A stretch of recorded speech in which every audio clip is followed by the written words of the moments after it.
everybody. Welcome to the TechRaptor podcast. I'm Robert Scarpanito, your features editor. Andrew Rutten, editor-in-chief. Rutledge Doggett, site founder. Andrew Stretch, looking for work editing. Oh, Wait, what? What? Did Rutledge No, because finally there's, fire you? there's fire been you so again? little news this week. Okay. like I'm out of stuff to edit because it's been such a dry news week. This is not where I'm announcing that I'm looking for different work. Do this to me. Like, what do you say? Like, I'm firing myself? Like, But I'm still going to be on the podcast.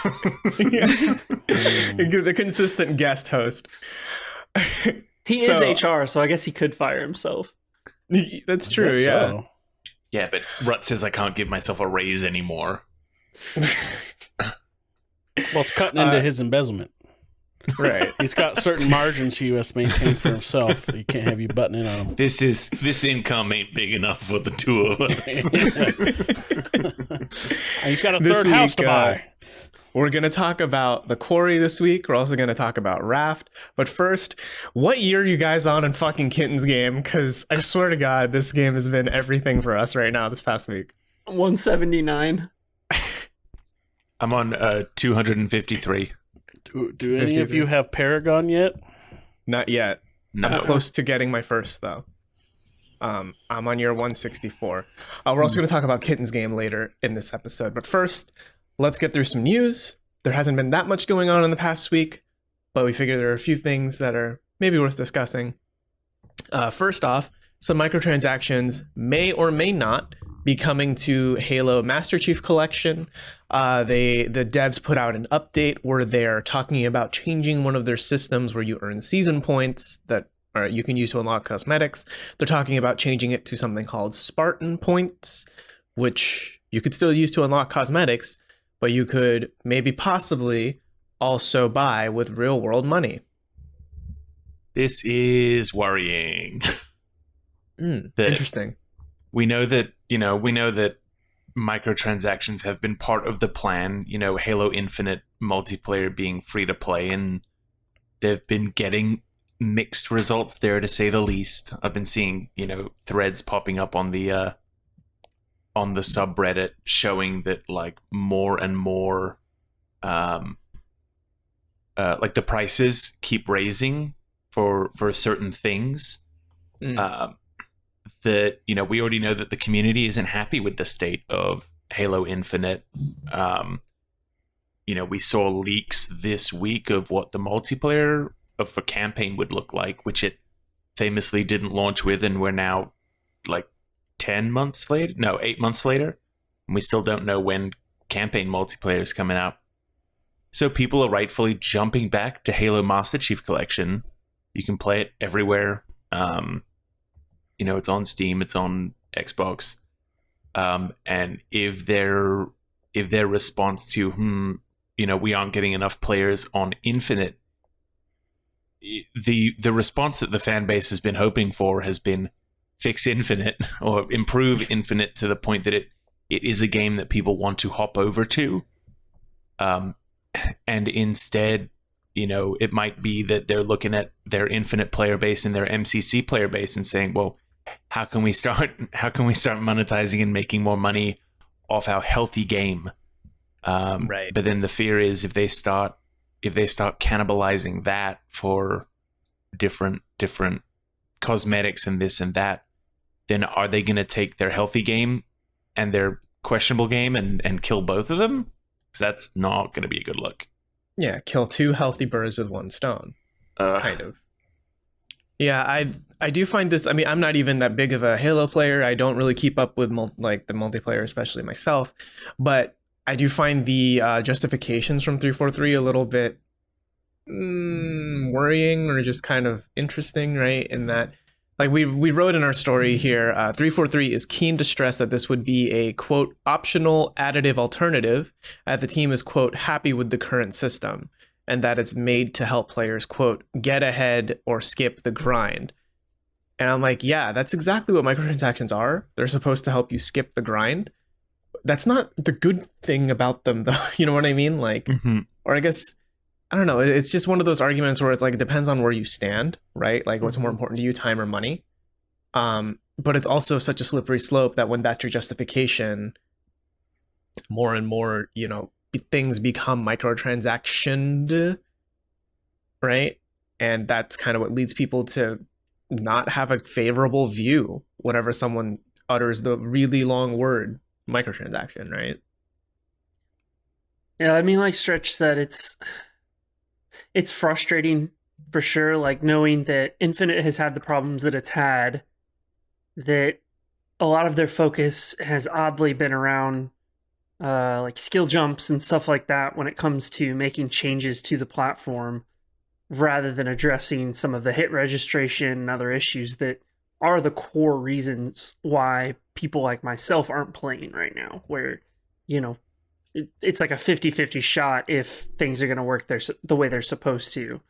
And meanwhile, we're rolling out new events and new store items and all that kind of stuff. It's the same kind of frustration I have with Hunt at times. Like, why focus on the cosmetic and the monetization while you've got a dwindling fan base that is asking for change? Make that change, you're going to see the fan base increase again, and with that increase, you're going to have an increase in spending. So, it's kind of the same way I look at running this site. If I provide good UX, the readers will come.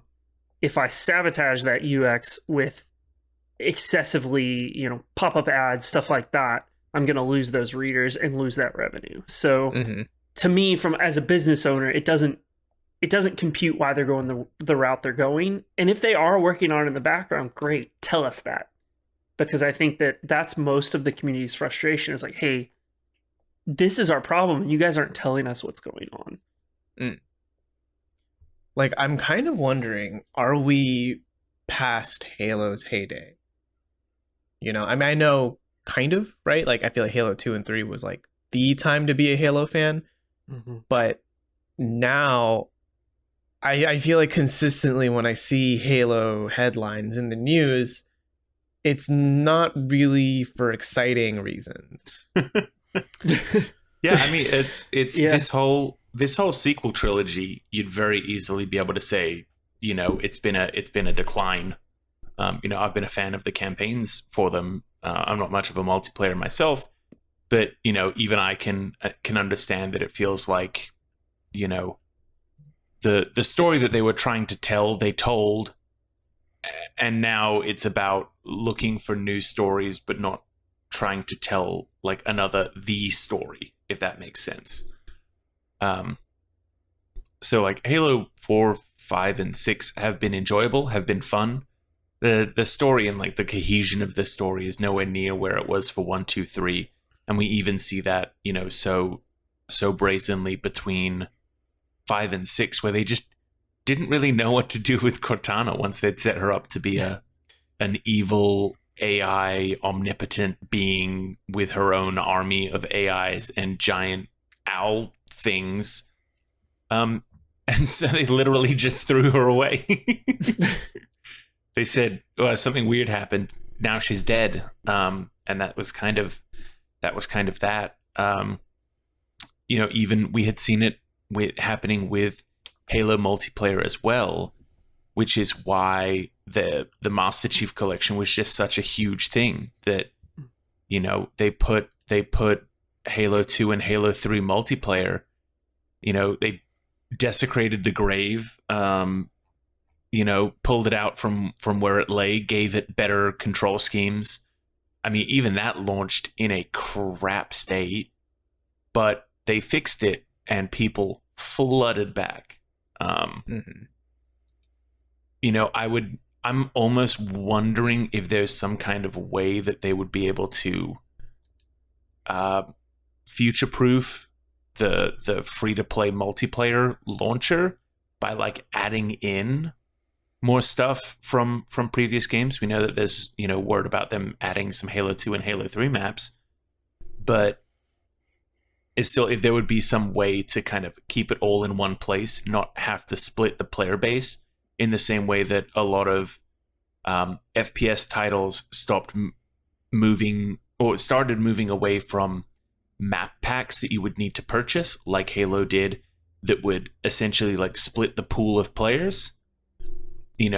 between Halo Master Chief Collection and Halo Infinite, they are competing with themselves in a way. But it feels like there's got to be something better than slap Band-Aid fixes on Infinite while looking for ways to beef up income from the rest of it. Yeah. I like that idea of turning Infinite into literally Halo Infinite, where you've got everything in one place.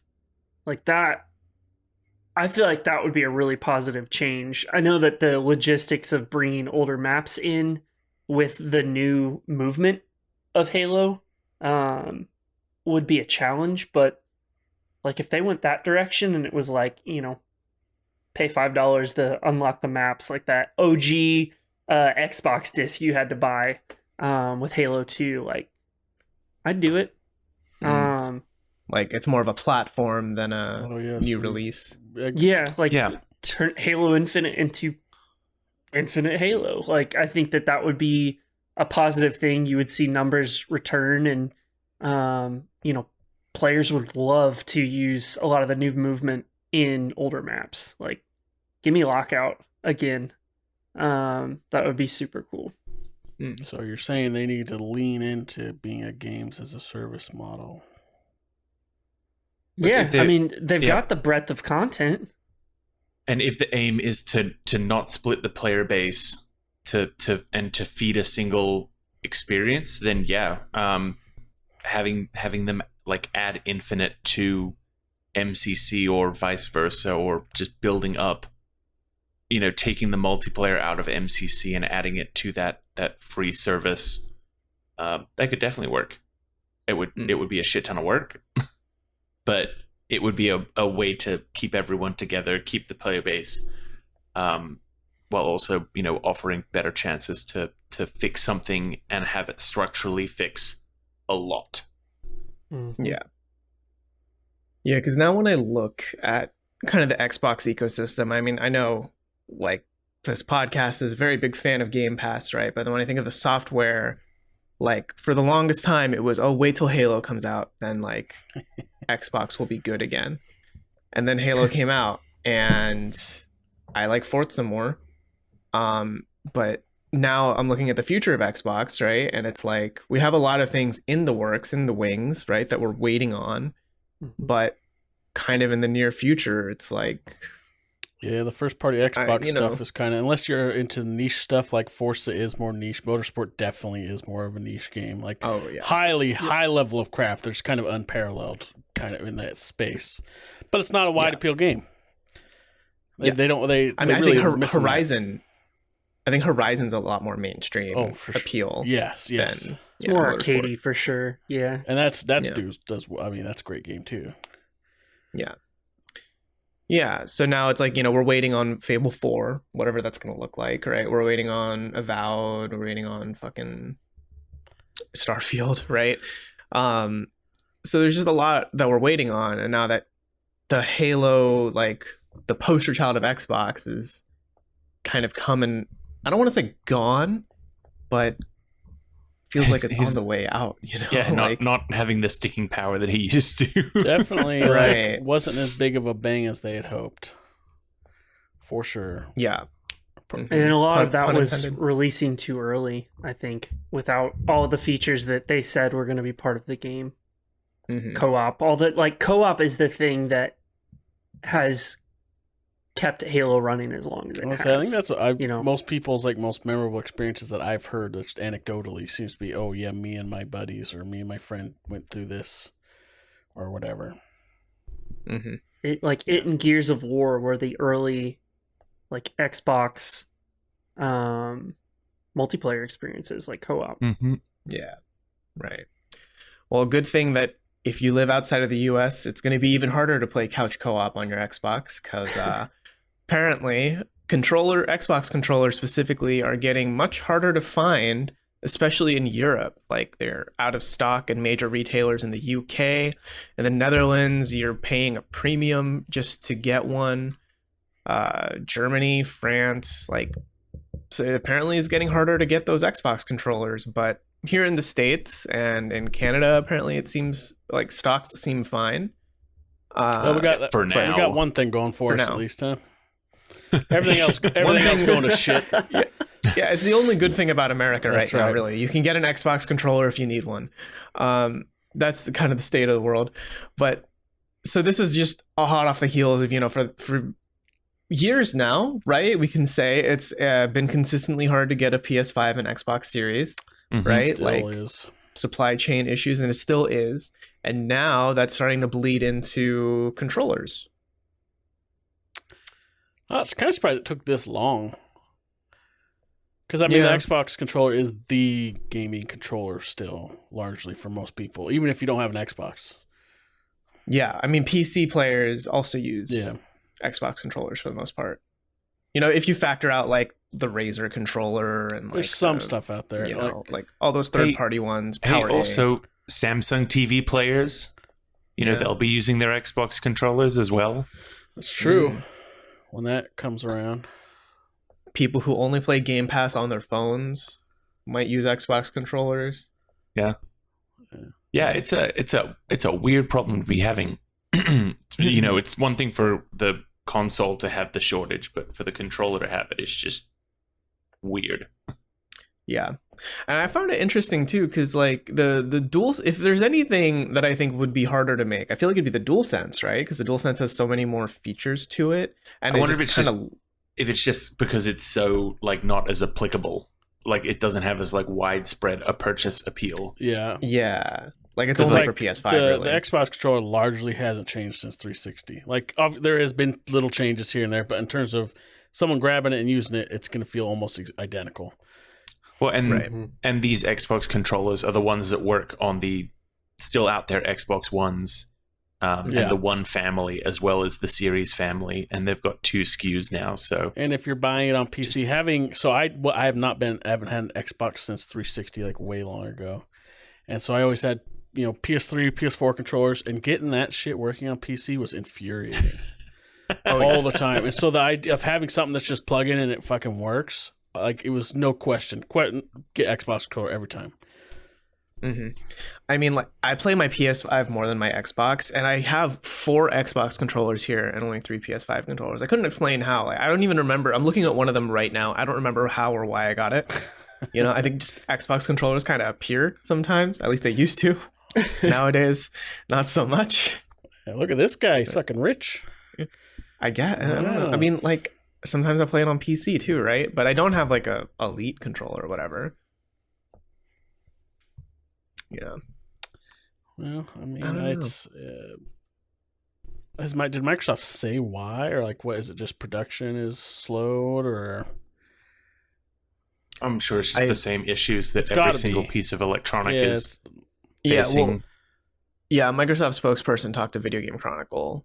Said we know it may be hard finding Xbox wireless controllers right now due to supply disruptions. We're working as fast as possible with our manufacturing and retail partners to improve this.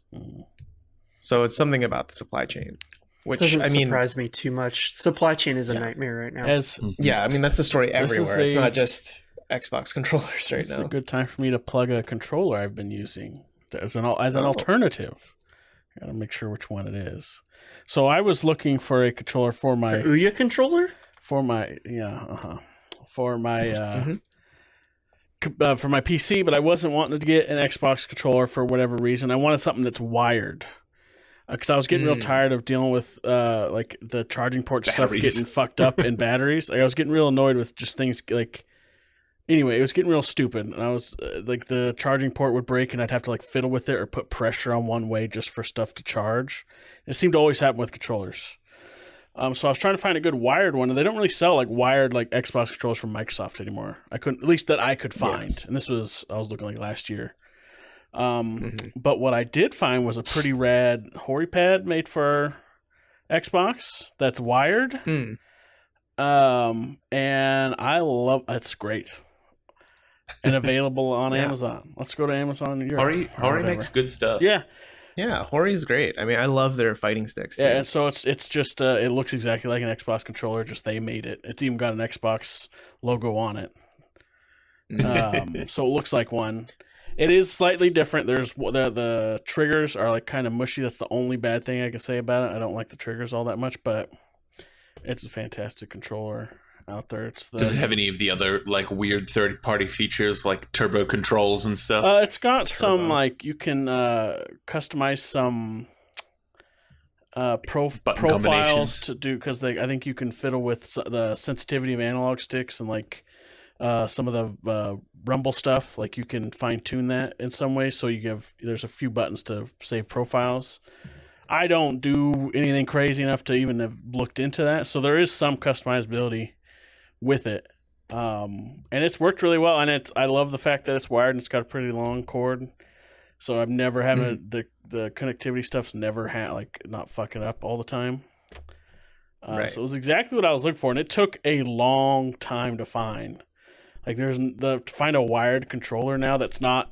So this is a wired controller that's not plugged in. It's hardwired into the controller. You're not unplugging it from the controller at all. That's what I was looking for. Because I don't want a USB or a mini USB that went in there that would like rattle around or eventually break somehow. Because that's always what happens with these.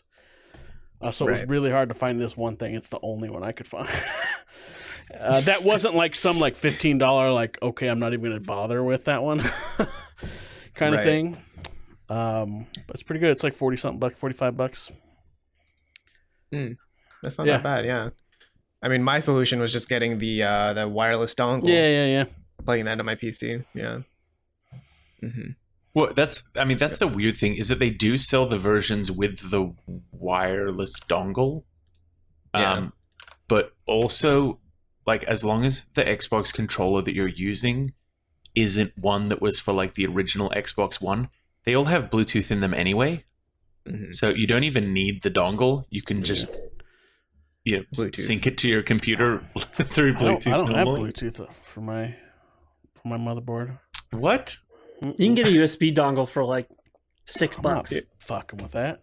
I got the controller. controller. So you either get a want. Bluetooth dongle or an Xbox wireless dongle. How the hell do you own a computer in 2022 and you don't have Bluetooth? Because I just don't. What am I going to connect to it? Tell you what, headphones, an Xbox controller. I have them through an interface, man. I'm not doing this cheap shit. Keyboard. I don't want this Bluetooth. Give me the hardwired quality stuff, not the bargain bin Dollar Tree stuff.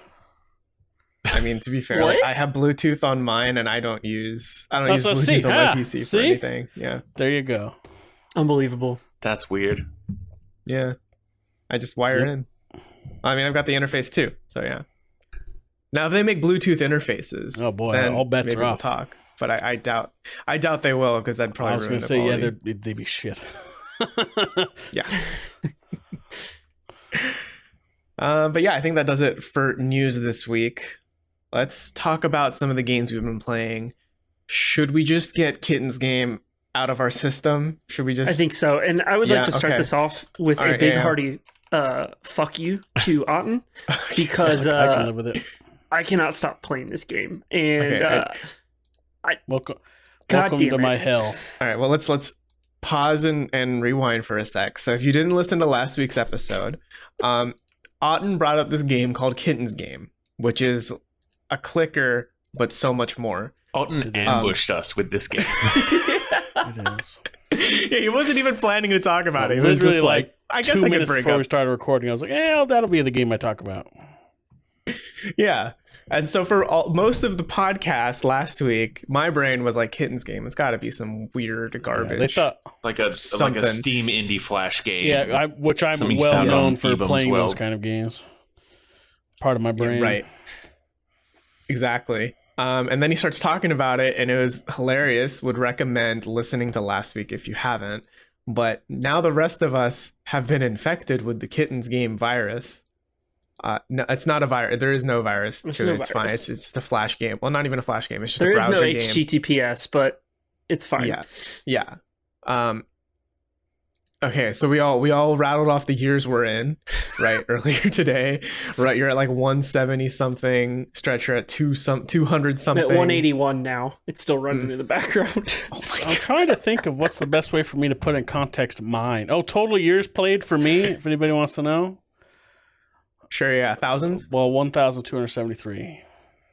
Oh, God. And I have clicked total clicks 73,000 times. I have clicked within the page.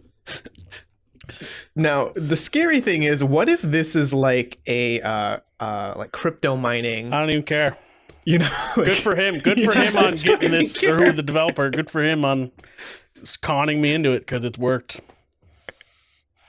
Yeah, we're just a web-based crypto mining. Also, how's that crypto been working for you the past couple weeks, buddy? Like, who really got the laugh? If there's a time that you're looking to buy one of those like 30 cards, 30 series graphics cards, now is the time.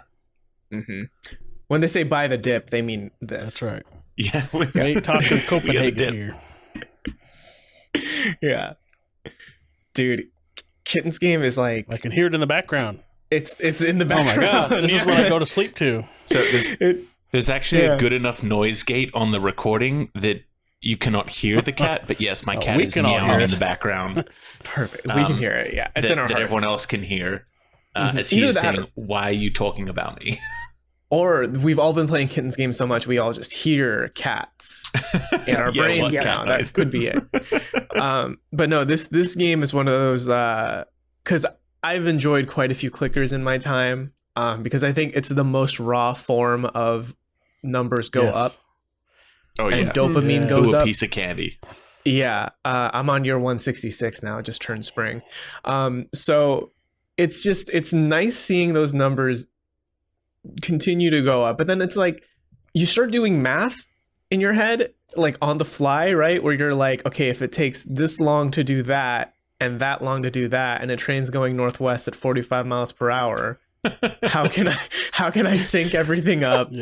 Right? It's just, yeah. It's just you want to get the timers just right, and then what can you juggle on the side and all that? It's like, it's too good. Yeah, it's so simple, and yet it has so much depth. But is it?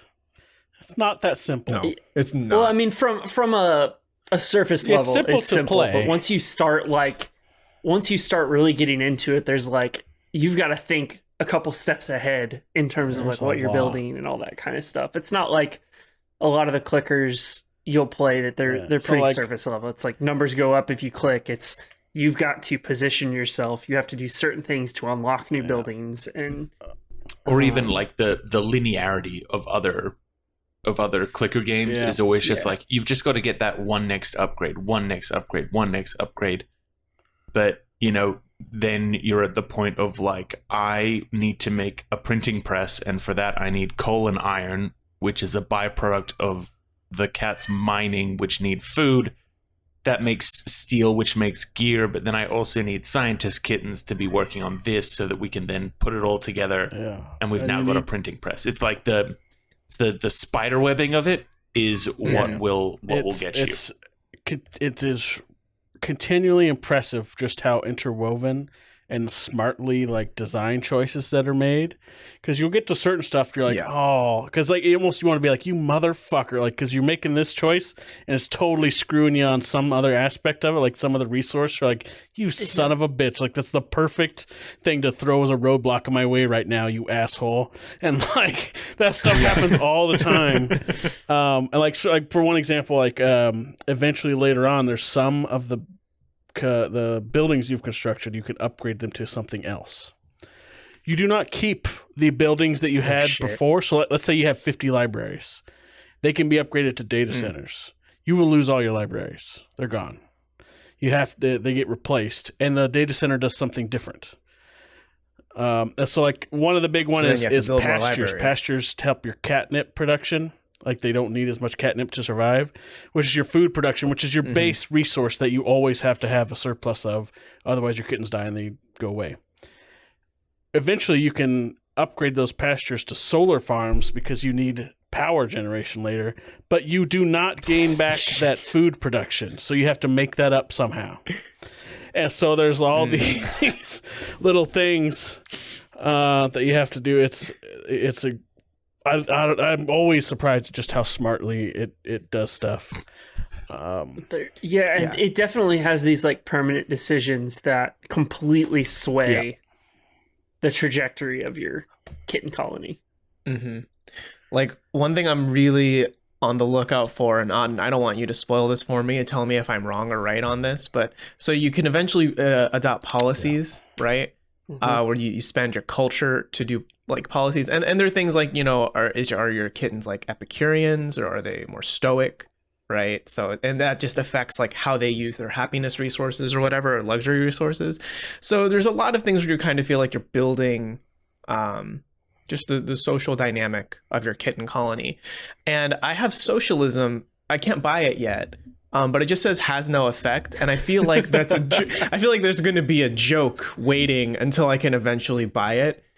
And I have to say that joke has been the thing I've been thinking the most about in the past week, as I've been not even the actual joke, the potential, possibility of a joke. Yeah, that's 7,500 culture there for you.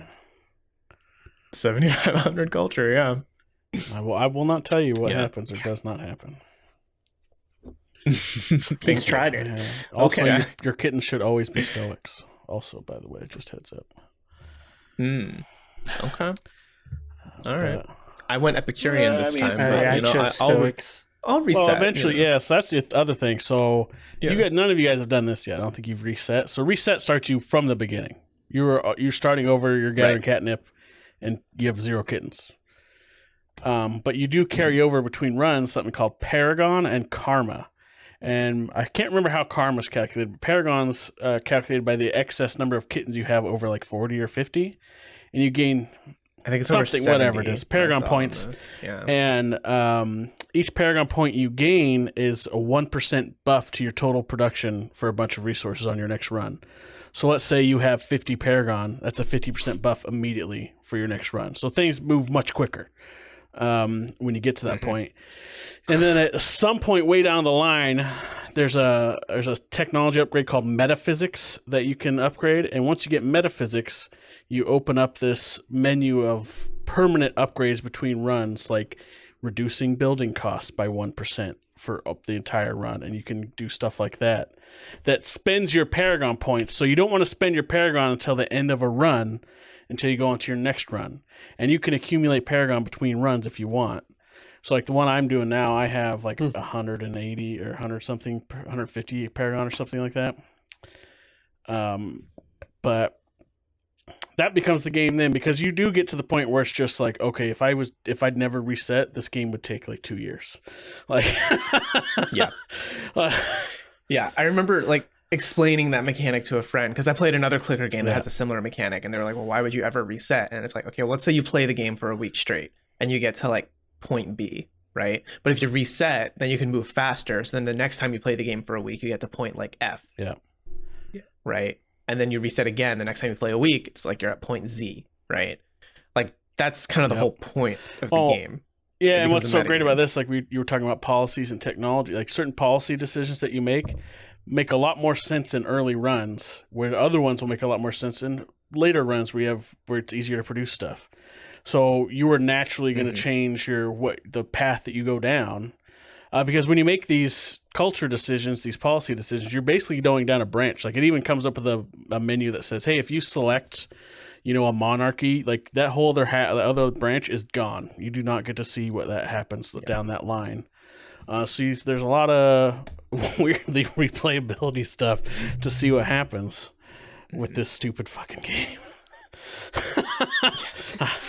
Yeah, this game I think combines Civilization, or like really any grand strategy game, with a clicker. Because a lot of the other clickers I've played, I'm used to generally there's one thing you're pointing your resources at, right? Like Clicker Heroes, you're killing bad guys. So like even though you see the numbers go up, it's all in service of killing the bad guy in front of you.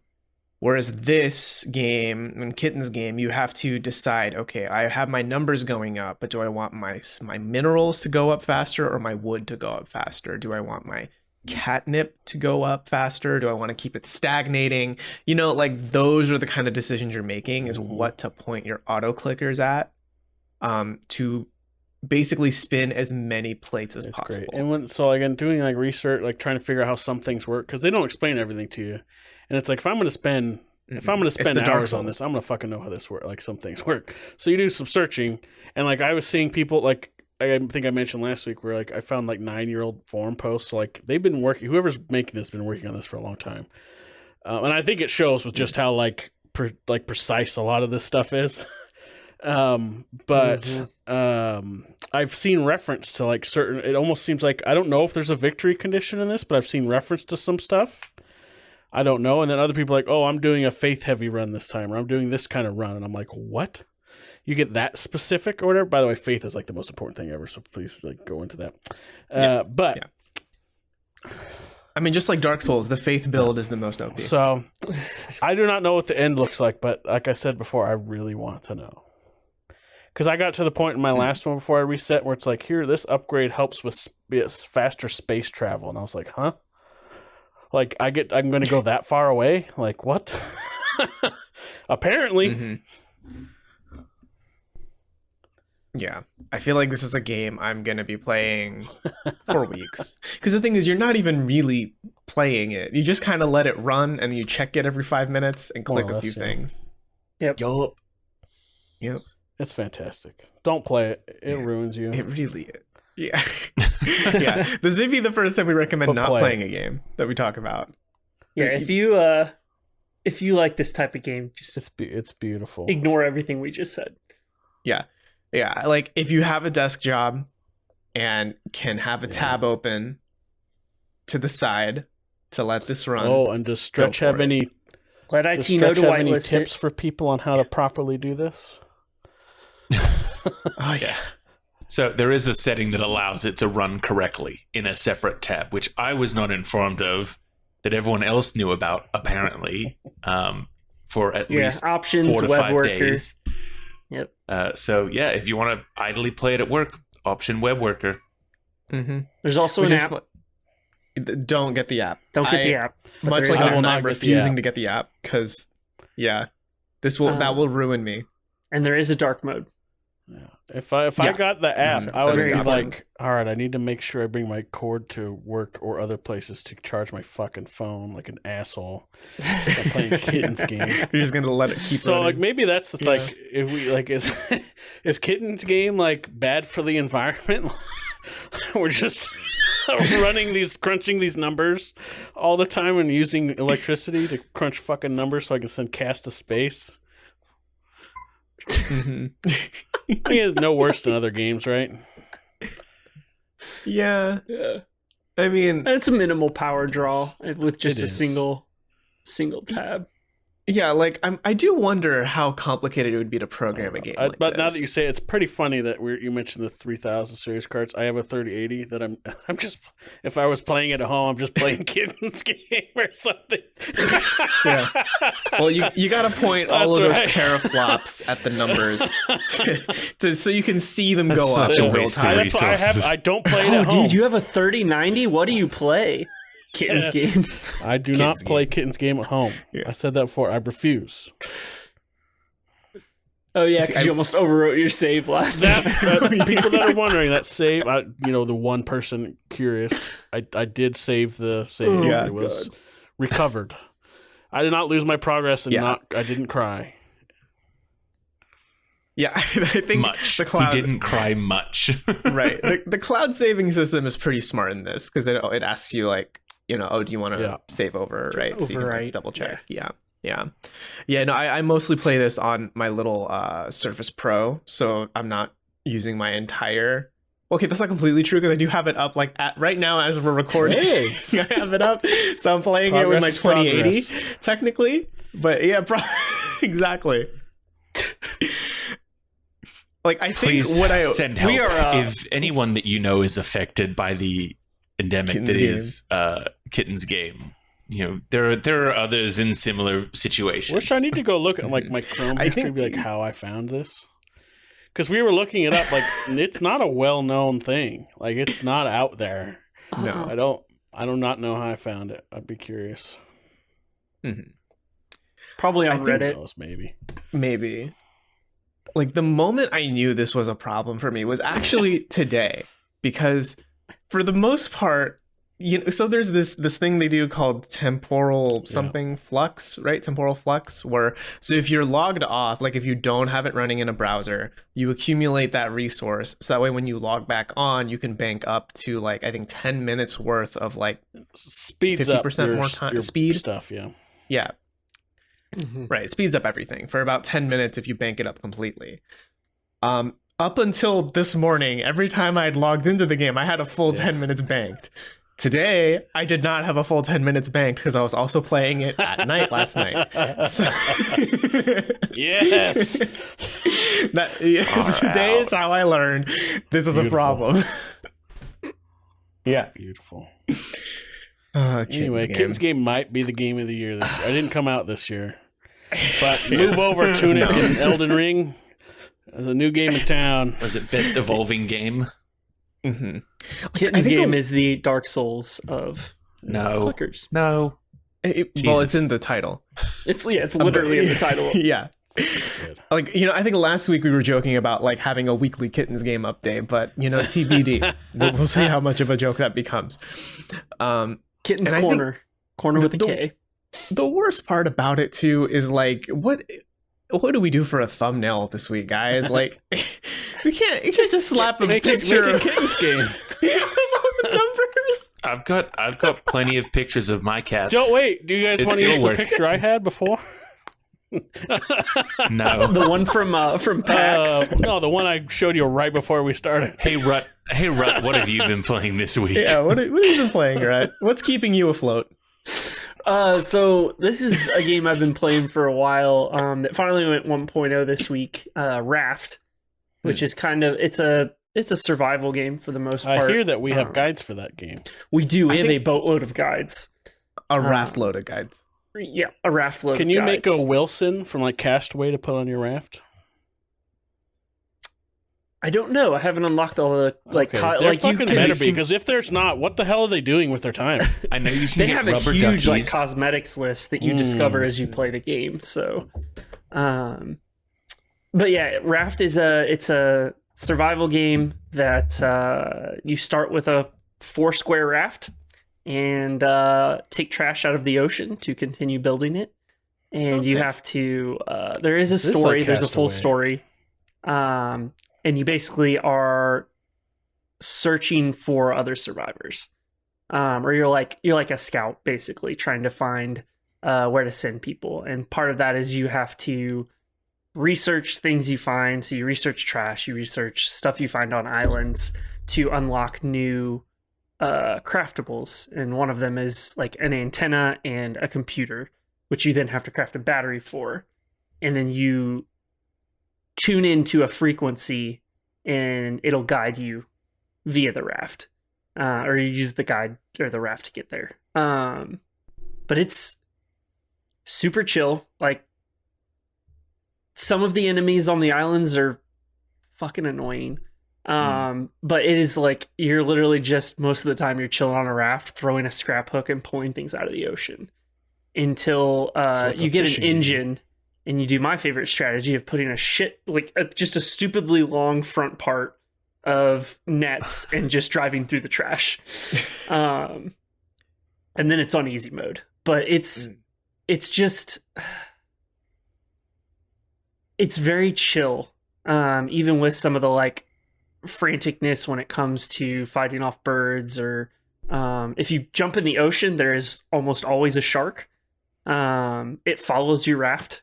And it attacks your raft. Nice. That's like Old Man in the Sea. Just punch it. And you can throw like shark bait to distract it while you go dive through reefs to get like scrap and rock and metal and stuff. Can you kill the shark or fight it? Nice. You can kill the shark. You get its head and you can wear it as a hat.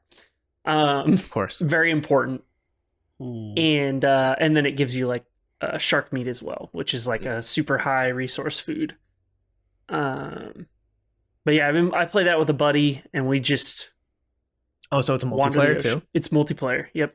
Gotcha. Yeah. Okay. So you can play with friends. You can build just ginormous rafts. There's tons of like cosmetic items you can craft, like, I don't know, benches and beds and all that kind of stuff. So you can build like a super cool perfectly designed raft. They've got all of the different pieces to, make a custom raft with. And every day they change the raft that's on display on the start screen. So you can see like somebody else's pre-built raft that they did in creative mode.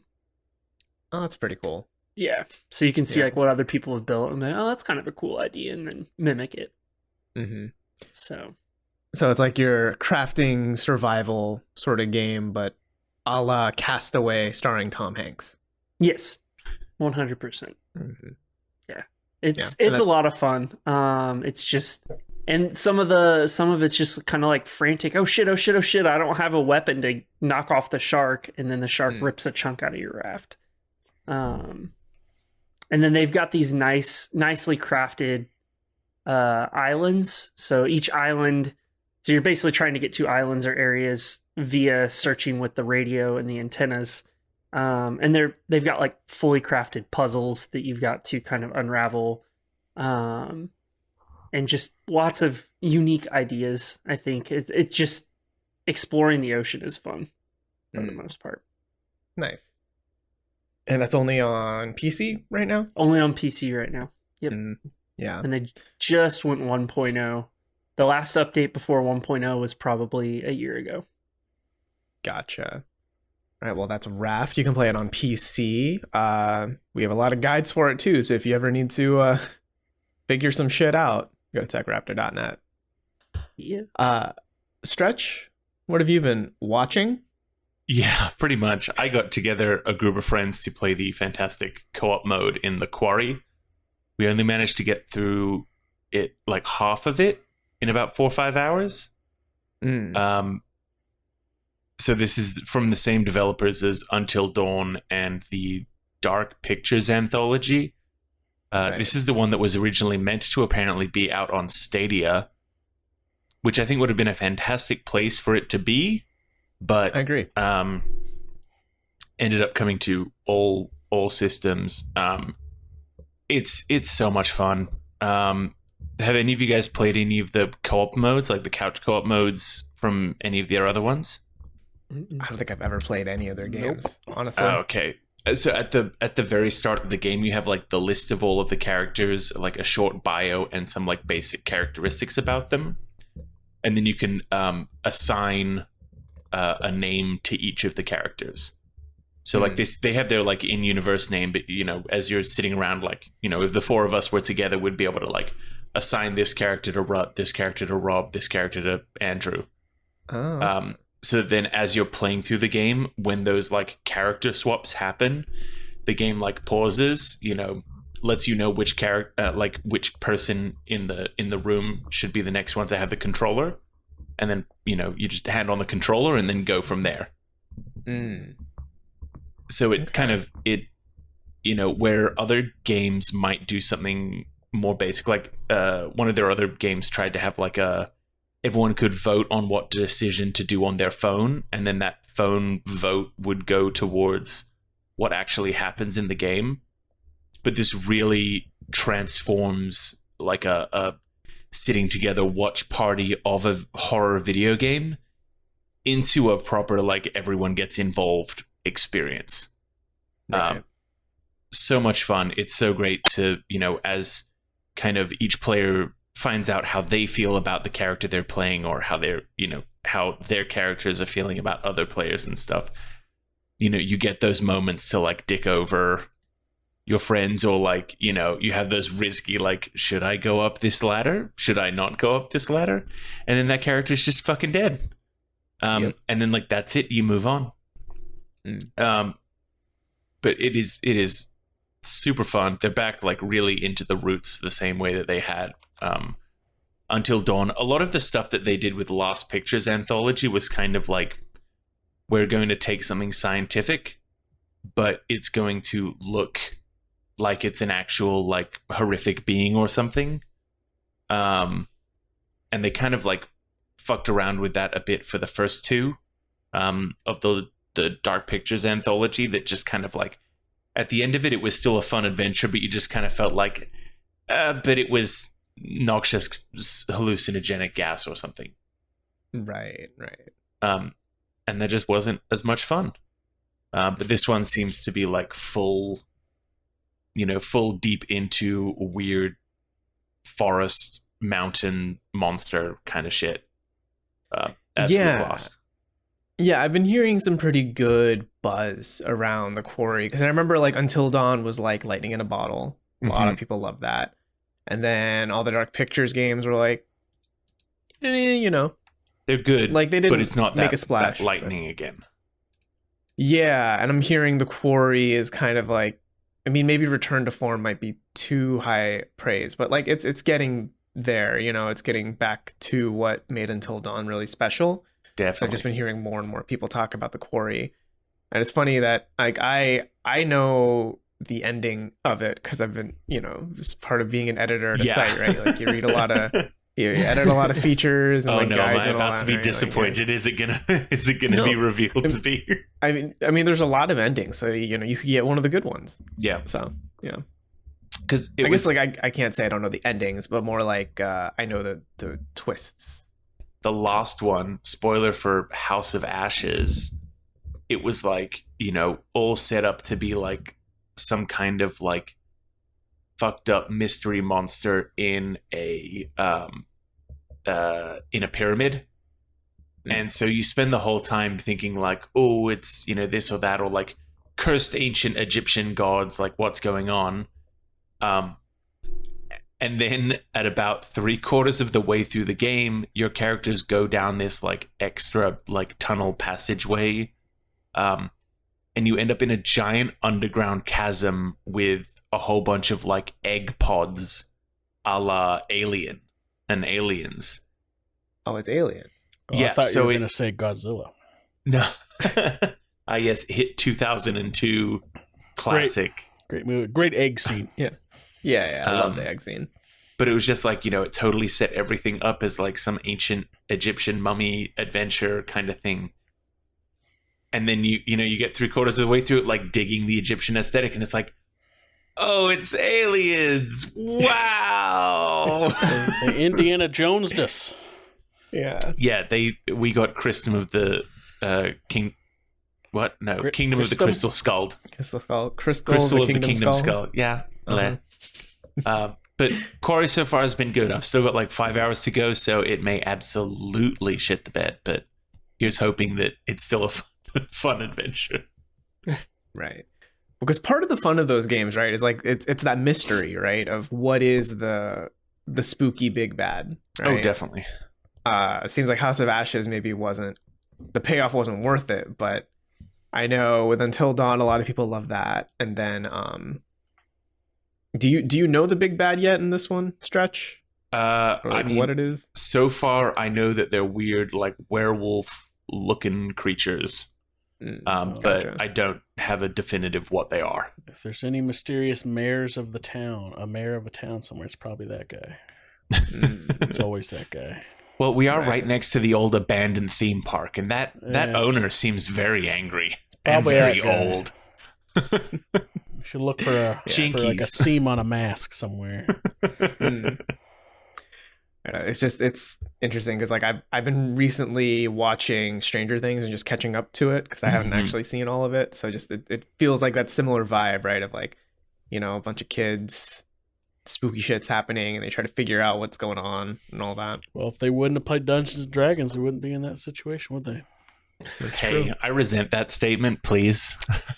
Yeah, that's right. You do play Dungeons and Dragons. All of our parents were warned about it. I play a shit ton of Dungeons and Dragons. We were warned about it back in the day, but all these people. Stretch is grabbing all of his little. Is that they're action figures? It's the Demogorgon. Is that a Gundam? No, it's That's a Gundam. The Iron Giant. No, it's the Forge Guardian from Warhammer 40K. Oh, it looks like Megatron. Close enough. It's a Transformer. Yeah. Well, I also have a big action figure to show off. I've been showing it off on the video behind me. I built the Lego Tallneck from Horizon Zero Dawn / Forbidden West. I think a few weeks ago, well, probably more months ago now, I talked about the Super Mario 64 block, Lego block thing. Yes. Mm-hmm. Great build. Great fun build if nobody's done it. It's actually very enjoyable to put together. Yeah. I think putting that together has been more fun than putting the Tallneck together. But the Tallneck is also pretty cool. Because it's so tall. I mean, it is. It's like 13 inches tall. Like pretty tall for Lego. Yeah. It stands pretty high up, so you're gonna need like a good shelf to display it on or something. But yeah, putting it together was a lot of fun. I think this is now my second Lego build after that Mario one kind of, broke the seal for me in terms of thinking like, okay, Legos are actually kind of fun to put together as an adult. You don't have to be a kid with a tub of Legos to enjoy it, Damn straight. I got too many Lego. Mm-hmm. And it's weird, as soon as you finished putting the Tallneck together, suddenly a whole bunch of new locations showed up on your Google Maps on your phone. This phone just started pinging. Yeah, it's funny because I didn't have internet until I finished building the Tallneck, and now it's kind of my router. Oh. Yeah, kind of like in the games, right? So that would be nice. That would be an interesting mod build, building a router into a Tallneck. Just slap a Google Nest into it or whatever, like one of those, like router repeater things. Like the meshes. Yeah. And then someone's gonna get creative and like make it walk around. Yeah. Well, I don't know if you can make this walk around. It is kind of fragile. I don't think you understand the Lego community then. I mean, yeah, that's true. You could Otten, don't you understand? Roaming Wi-Fi already exists.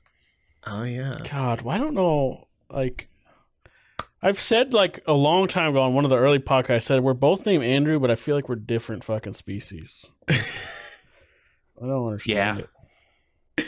Yeah. But no, this one is a little bit of a fragile build. Like if you move it, it might some things are gonna pop off. Sure. Glue it. I could. Just a tub of resin. Just encase it in resin. Perfect. Yeah. And amber. Yeah. And then some in the future, people will discover it and be like, "What the fuck?" Yeah. What is this? But now I'm kind of at this point where it's like I don't know what the next Lego build I'm gonna do is. Because get the Coliseum. So here's the thing, I dead ass want that because it does look really fun to put together. Also but like $800. Stupid large as well. It's humongous. It's stupid large. That's the big thing where I'm like, I have no idea where I would. And put also, it. I don't think it's the funnest build because you're doing the same thing over and over again on it because it's just a big circle of columns that are the exact same. Yeah, probably. So it's probably not that fun to put together. It looks great when it's done, I would imagine, but yeah, just the path to get there. Mm-hmm. I don't know. But yeah, I think this is kind of what is this? Maybe second or third recent Lego breaking into the video game space, right? Because I think a lot of what they do is TV shows, movies, like Marvel, Star Wars. Mm-hmm. Star Wars is the big one. Yeah, Star Wars is huge with Lego, but there's Mario, and now there's this Horizon. Is there maybe a Sonic one, right? Like a Green Hill Zone. I think they put that out, or it's coming out if it hasn't. So when do we think that we will see the first Lego video game based on a Lego game? Oh, sorry, based on a video game. So when will we see the purchasable video game of Lego Sonic the Hedgehog, Lego Horizons, Lego Mario coming to Nintendo Switch? Where it's just we have Minecraft. I don't know. That's an interesting question, though. Yeah, somebody's had this thought. Mm-hmm. Probably. Well, because I think then that also just begs the question, how different must a Lego Horizon be for? Well, I would you to be assume able that to they would just do the Lego format, like a bunch of levels with mini kits, studs to collect, and it recaps the story of something. But in a more cheeky, humorous, kid-friendly sort of way. Yeah.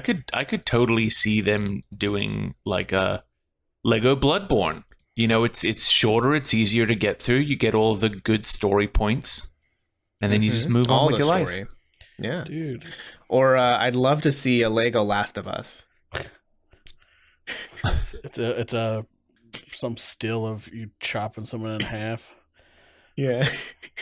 No, it would, instead of doing it like a gruesome cutscene, the characters would pretend that they were putting on a magic show and do the whole sawing a woman in half kind of thing. Yeah. Oh no, it's never mind. It's just Joel's head getting smashed in with the fucking. It's that scene. Well, it'd probably just be like the head pops off or something. You know, like I don't think they'd smash a Lego head. That'd be pretty rad if you get a Lego head that's got a golf club embedded in it. Dude, that'd be rad. Or imagine like clicker heads in Lego. They'd look disappointing, I think. Probably. They'd be like flower petals. Yeah. Mm-hmm. I could build a Lambo, build a Lamborghini. I could, but I couldn't drive it. Well, this seems to have some battery thing with it, so maybe. Oh, what the fuck? Really? Yeah, you like build a motor. A little bit of a remote RC car. I don't know if it's that complicated, but man, Lego's wild. Remember when it just used to be like putting bricks together to make a house? Yeah. Yeah. And now it's like mechanical things referencing pop culture, and it's fantastic. Right, and now you can build big houses like the set of Friends. Yes, you can. You build Central Perk and stuff. Mm-hmm. Or the set of Seinfeld. That's like right. The apartment. Yeah. Yeah, Lego's wild. I think that should do it for this week's episode of the TechRaptor podcast. We hope you enjoyed. And if you did, please feel free to leave a review on whatever platform you are listening on and share it with a friend if you haven't already. And if you hit subscribe, you will get new episodes of our show every week. But if you want more news, features, reviews, all that sort of stuff, you can go to techraptor.net where we publish those every day of the week. And if you want more of our show, we will be back next Monday. See you then.